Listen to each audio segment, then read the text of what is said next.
what we will be discussing is a little bit about the go-to-market model and about the open source model as well. But for anybody who doesn't know Max, Max has a background in project management and is now the COO of a company called Zitadel. Zitadel are a identity platform that basically it simplifies a identity tool for developers so that they can integrate identity management. Have I explained that correct, Max, or would you like to put anything on that?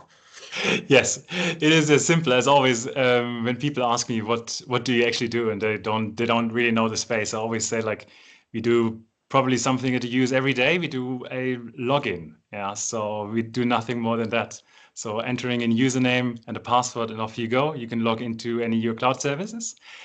Yeah, we do that on a bigger way, yeah. And our specialization is in B2B context. So kind of you can imagine this becomes probably complex if you have a couple of companies that want to provide this part of the login for different other companies, yeah. And we sit in there in between and kind of handle all that parts for you, like the authentication and also giving permissions to users. Yeah, so you did a very good job there. Definitely, it is quite simple. It looks from outside, it looks very simple, but it can become very complex. Yeah. Okay, perfect. And yeah, just before we delve into it, Max, just tell the audience a little bit about yourself and how you got to where you are today. Sure. Yeah, I'm Max. As you said, like I have actually a background in project management, but I'm also an economist. So you can ask what is an economist doing in the identity management space? I always had kind of a knack for technology, and also an economist. I have to do some programming, so I know a little bit more of Python and stuff. It's definitely not enough to do a company in the tech space. I joined the company like 4 years ago, or more than 4 years ago, actually. And it was founded by one of my friends, yeah. And he's actually holds the position in CTO, CEO. So we split it that way. That is also then my job, kind of to complement him in certain other parts of the business side. So basically doing everything from marketing to compliance to people ops, so everything. And I started off with having an engineering team and having a product and kind of building it off there. Yeah, and before I was working in finance, in the finance area in banks and finance service providers. Yeah, so that's where I got also my experience as project manager, but then kind of I migrated over that idea. And the cool thing is about the identity and access management space. Yes, it is an engineering area, but there's also not a formal education path really there. So there's no kind of certificates that you can do. It's very provider driven. So everybody in that space is basically also to some extent self-taught. And that's what I also did over the years now by talking to many customers and many engineers of how things are done, and actually also reading a lot of standards. So there's a lot of standards around in this area. Yeah. Brilliant, brilliant. No, thank you for that. So, what we'll be discussing is, yes, the go-to-market space, and also obviously the open source tool as well. So it is a tool, it is a terminology that is thrown around a lot in the inner circles, but to the outside world, go to market is a little bit of fugazi. What does that actually mean, go to market? So could you give us a general definition for starters? I love that question because honestly, also I studied parts of business administration as well, and obviously should pop up. And I also had some marketing classes and everything. But go to market is a bit of a strange term I think if you start off because you just want to get it going. And also, I'm in an engineering company, so kind of we value the product as well. So kind of I deal a lot with techies, and techies want to try things out and tinker around, right? But you build a great product, right? But you also have to get people to use it. So we also not just running a project or an open source project and trying to monetize it, right? So we're trying really to build a company, and with a company comes also a sustainability aspect, yeah. And how do you get sustainable? You have to get actually your product in front of people, get feedback, yeah, improve your product, And by that, building out a motion where people come to you and use your product and actually also see the value in the product and pay for your product. Yeah, so you can also afford to further invest in a solution like this, because you might be with a completely new idea and you don't need any lot of funding. So it doesn't always come with a big funding that you need. So you can do Mm, also go to market on a very small scale and just work your way up. But as you get more sustainable, as you have to provide more services, you probably also have to hire more people. So you need that funding. And that comes for me through go-to-market. And go-to-market is as simple as kind of putting your product in front of people, getting the feedback in, showing the value, and mm, then scaling up on that. And scaling up can come in very many ways. There's very many methods to do it. You do it by inbound, you do it by reaching out to people. Combination of that, there's marketing, there's salespeople. You can use whatever it works. It takes a lot of trial and error to find out what works best for your market and for mm. your audience. Yeah, but that's for me go to market. So really bringing that product in front of people, making it better, and building a sustainable way to grow. Mm. So when I ask people like yourself on this podcast a little bit about, either their product or their philosophy or their market, whatever it might be, I always try and keep it very simple because I'm a simple guy.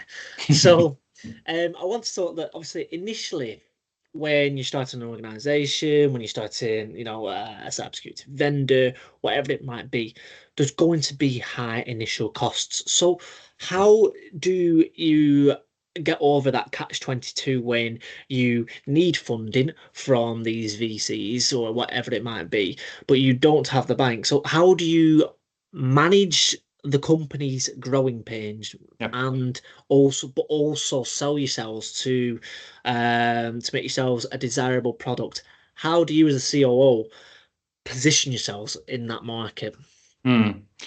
There's there's two things to that story, because the one is, I think, more universal that people can draw on, but also we had a bit of a special background, and that is a lucky background.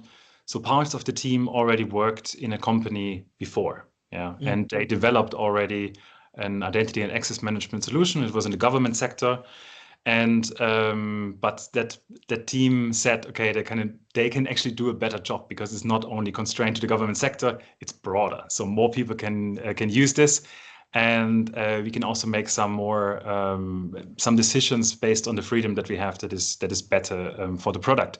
So we came actually out of a situation that was quite comfortable because left the company, and we had some initial money coming in from all the products and kind of service contracts, and so basically consulting. I see also basically also a lot of other startups that start off maybe with a revenue stream from consulting, right? Um, then you really have to manage the switch over. And I think that's the interesting part. And maybe there can more people relate because you can bootstrap it to a certain part. I also know a lot of companies that bootstrapped it, obviously.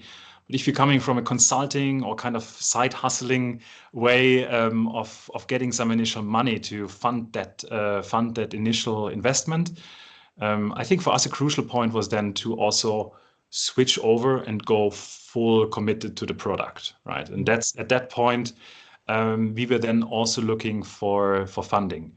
Um, the interesting part is right.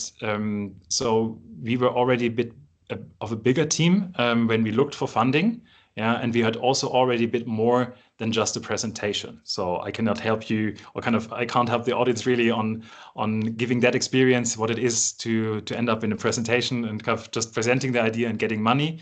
yeah. We started a bit with a bit more because we had already a product. And when I joined, actually, the biggest thing was at the beginning is to get that initial feedback. So that was really the hardest thing because we had a product, we built something, and it's not what you actually read in the books that you should do. Um, but we had something because we knew that's how it works, and we built it before. So kind of we were that part, but we haven't actually talked to very many potential customers. So the first thing that we did is kind of really ramp that up and get the product in front of people and let us people tell us yeah, how bad it is, how bad it is, and what needs to be improved, and what's the good side, and what would really valuable for them, right? And we did that, and since we also published our product as open source, kind of we had a good initial traction in that open source community.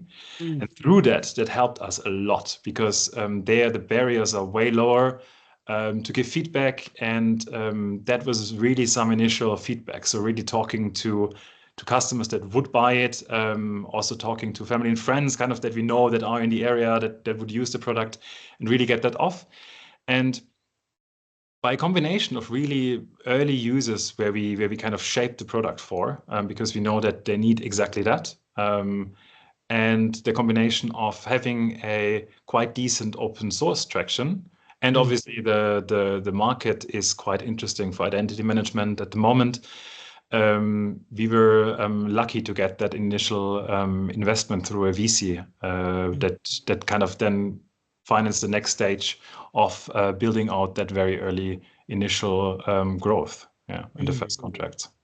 Okay. A few things that I just want to just go back on actually. Mm.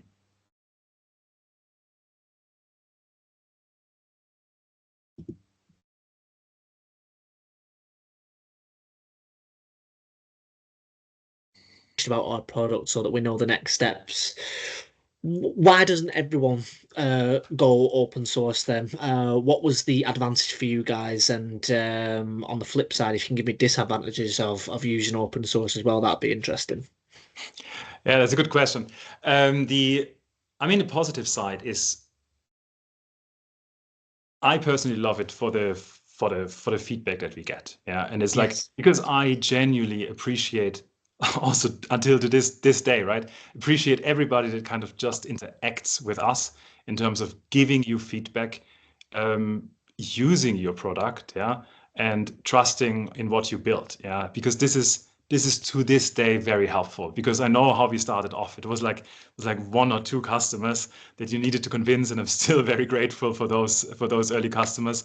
It's the same for Yeah. also like we were hyped when we got the first contribution on our project, right? Because we were working on it, and then suddenly you get the contribution, and you're like, whoa, where is this coming from? And then kind of you Yeah. realize, okay, cool, there's actually people interested and want to help you improve it and want to help you because they see what you're doing. They see what you Yeah. want to build. And having that community is really cool. Now we grew over to, I think it's now 7,500 stars and kind of over 2,500 people in a public chat that kind of help each other. This isn't what you see now, but kind of it really started off with very early contributions. And I love that. And still today, we send out to people who contribute, we send out swag or T-shirts or Swiss chocolates or whatever it is, just to show also some appreciation there. The other aspect from a company perspective as well is we are building a security product.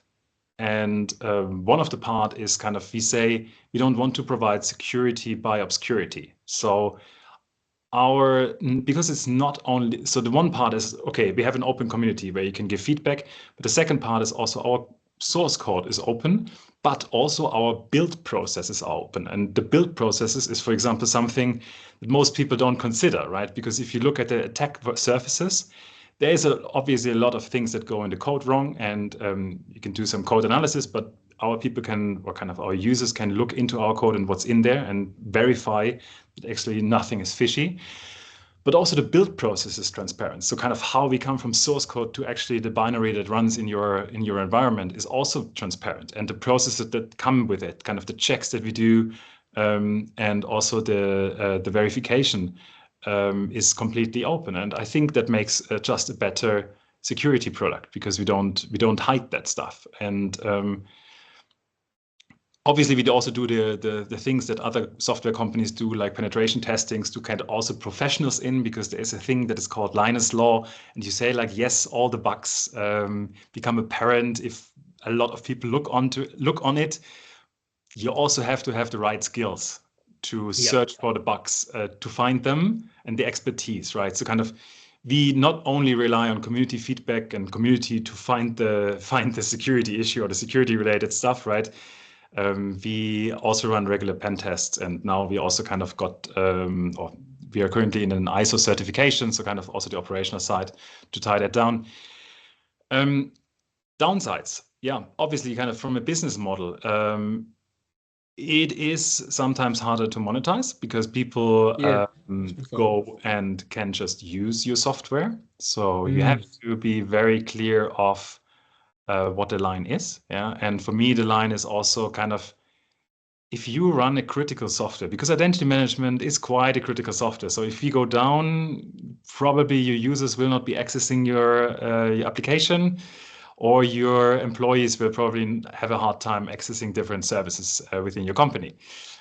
If that happens and you're an open source user, please don't call us up because we don't have any ethical obligation. Our license term is clear. There's no warranties, but there's also no help. This is you using a free software, and that's what it is. So kind of you can ask the chat, and obviously we also try to help, but this is not what we're in for, right? So there's not an ethical or moral obligation from our side to help you in this situation. So make sure you have that that risk insurance part covered, and by that I mean is like make sure you have a support contract that is fit for your purpose that you want to achieve. And yes, we're working on the monetization side, so that's a bit of a tricky thing. Sometimes you have to explain what it is.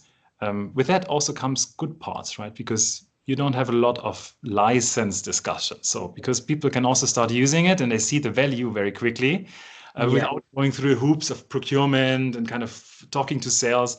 And that helped us a lot, actually, the whole traction, especially with larger enterprises. Yeah, because they just went off, used it, did some load testing internally, and then came back and said, look, you guys, you maybe have to improve this and this and this, but we're also happy to go into a contract, right? So there's a plus and minus to that as well. Yeah, and the other downside is obviously if you mess something up, it is out in the public. Yeah, so you better make sure to pay attention of what's happening there. That's why we also have a responsible disclosure program.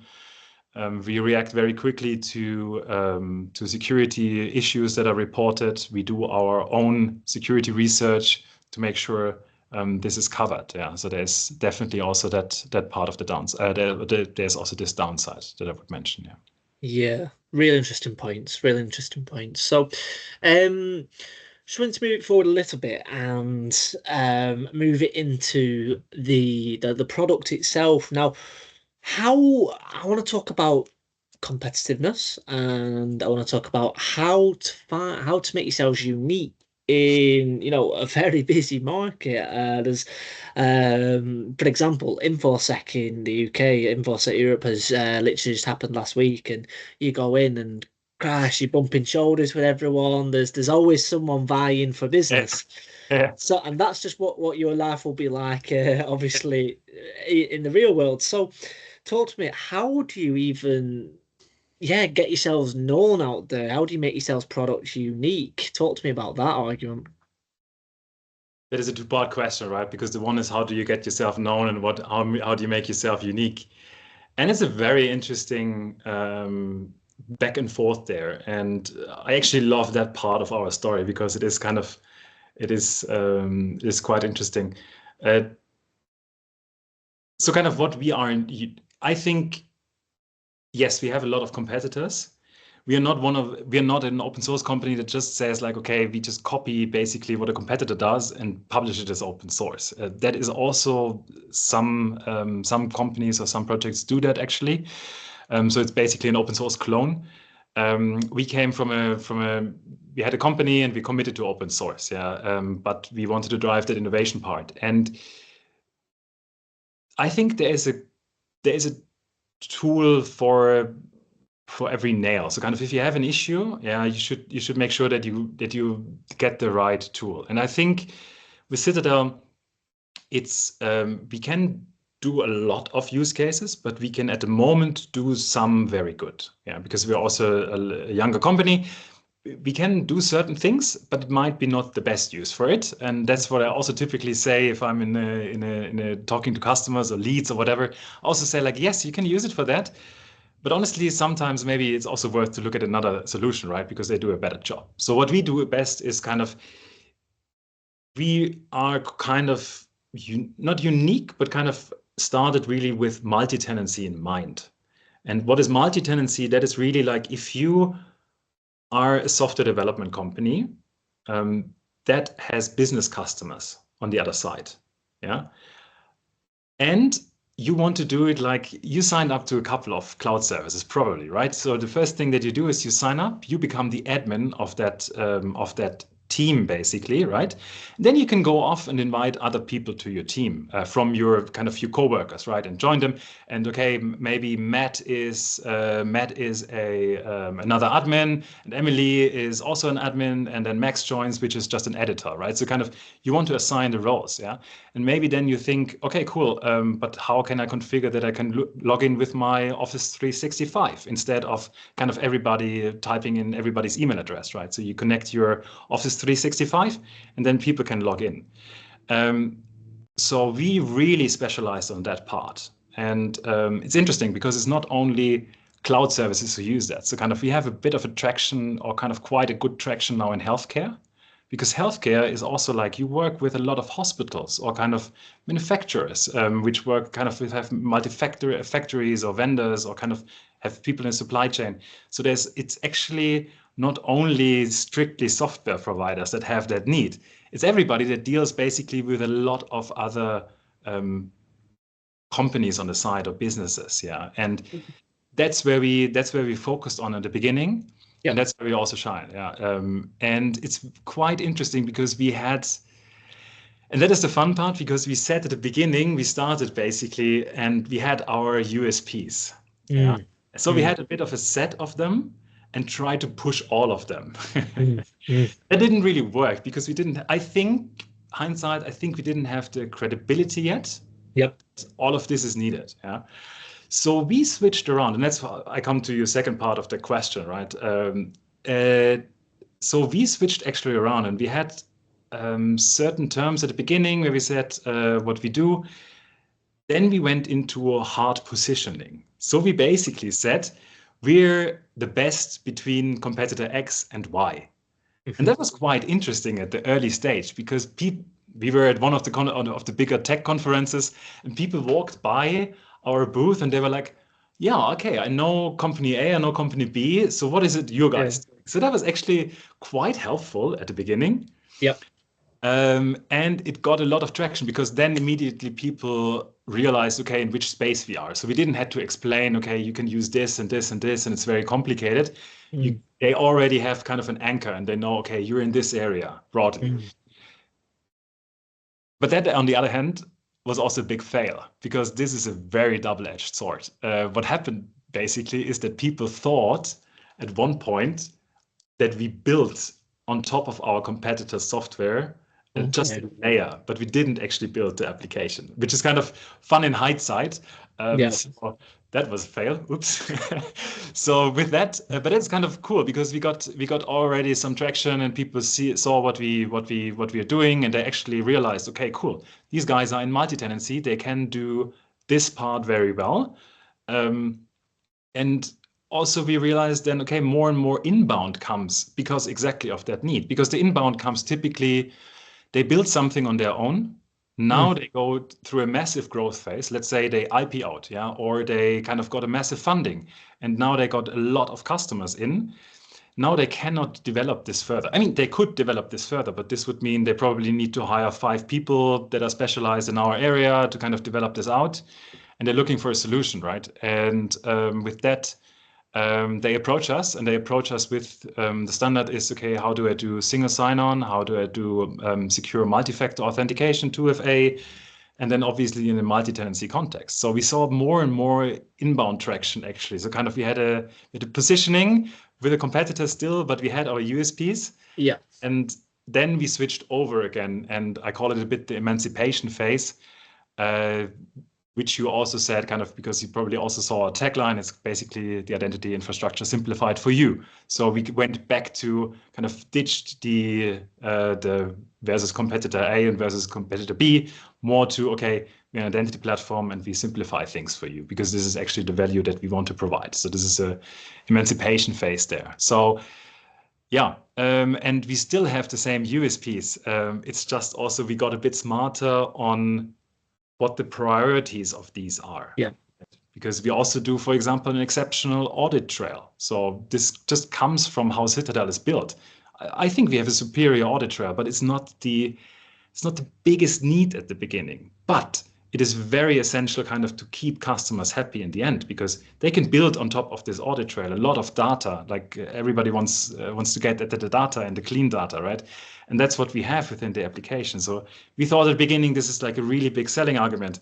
Realized through kind of getting feedback in, getting the inbound pipeline, yes, it is a big argument, but it's kind of, it comes really later in the things if you make the nitty-gritty decisions, yeah. And Absolutely. so that was a bit how we gain traction and the positioning piece. Yeah. Yeah, so there's some really, really good points there about the fluidity, the agility, whatever's needed, obviously when starting in the GTM space. And you've talked about how the alignment of the strategy needs to change as well. And with that being in mind, with the hindsight, I just would, and it's pretty much my final question is, so looking forward then, and looking forward for Zitadel, Yeah. like where are you now, and how do you go? I speak to a lot of seed Series B Mhm. vendors in the space, and the term that I hear daily is growing pains. We're in a growing pains phase. So how do you are you at the growing pains phase yet? Do you see it coming? Is it inevitable? Talk to me about what the short term future looks like for you guys at Zitadel. Yeah, for sure. Yeah, that goes very well because I said also kind of I laid it out for me as well. Like the first phase is maybe the feedback. The second one is building a sustainable flywheel, and the third one becomes, because it's a third F, it's maybe the funnel stage, yeah, which is kind of the scaling up part. So we're definitely there. So kind of the it's very interesting because you get at one point you get to a repeatable story, yeah, and you know the people that come to you, and kind of you see this you're solving the same pains, and they are clear what the value is. So now you have to scale this up, right? And kind of by just doing what you're doing is really you probably won't improve it, yeah. And gradual improvement is also typically not something that you aim at. So internally, we always aim at kind of 10xing things. So if you have something now, let's say like you get 100 customers per month, right? If you think in how do I get to the 110, it's okay. You can do incremental improvements, but how do you get to 1,000 customers new customers per month, right? That takes again innovation, because and the 10x thinking, I think, forces you to also think in innovation terms. Yeah. So you still have to, and you have to continue to experiment. That's what we are doing right now. So we do a bit of a two stage thing. The first one I set funnel, because we also hired now dedicated salespersons to enhance the inbound pipeline, also with some more outbound. You have to be smart because we are also in the developer space. Doing outbound with developers is a bit of a tough thing. You cannot blandly sell it, right? But you can still approach people in terms of helping them with a need. It's a bit more maybe developer marketing and sales combined that you have to do. But we want to kind of for sure get the word out that we are there and improve that, yeah. And on the other hand, we have to do a lot of different experimentations, especially also, for example, marketing, because we have a strong inbound, and that inbound is good that we see. But how do we get it to the next level? So what we did also now, we spent also now a couple of weeks and yeah, a couple of months actually to take stake and to reboot how we do marketing, because you just have to also you start growing and you do all the little steps that lead to where you are. But if you then think again in kind of, okay, how do I 10 times this, right? Yeah. It becomes a big mountain, and you have to, but then you have to maybe also stand on the bottom of the mountain, look at it, and kind of see the components, yeah, and see the way. Because after a while, if you really look at it and kind of also take your time to reboot there, you probably also see a path that is a potential hypothesis on how you climb that mountain, right? And then the same thing happens again, but you maybe have to take stake at one point and then reboot how you do things with an innovation approach in mind, kind of not an incremental, but an innovation approach in mind. It sounds maybe fuzzy, but I hope it's the right way. We're definitely at that stage where we also take stake of everything that we've been doing until now, but we also realize we have to grow a bit more because also the demands are getting higher for the product. And I come back to my first thing that I said, right? Building a sustainable business model. Yeah. So our customers now demand also that bugs get fixed, that new products and new features are shipped, that we build out that data value that I mentioned before that we have, but actually help them harness or kind of gather that data and or kind of use that data in a good way, right? This always needs investment, and that comes through growing. So that growing need is actually organic, but we definitely have to scale it up. And I think this comes through, taking stake and doing experiments as we always did, but maybe more focused also on things that we know now work and double down on the things that we really double down on things that we see working. Terrific. Max, thank you very much for your time today. If anybody has any questions for Max, he's done very well in just 30 minutes just to explain about the GTM market and about Zitadel's journey, about the open source advantages and disadvantages as well. So if anybody has any questions for Max, I'll put all this information and the link to Zitadel down below. But once again, Max, thank you for jumping on. Thanks, Nick.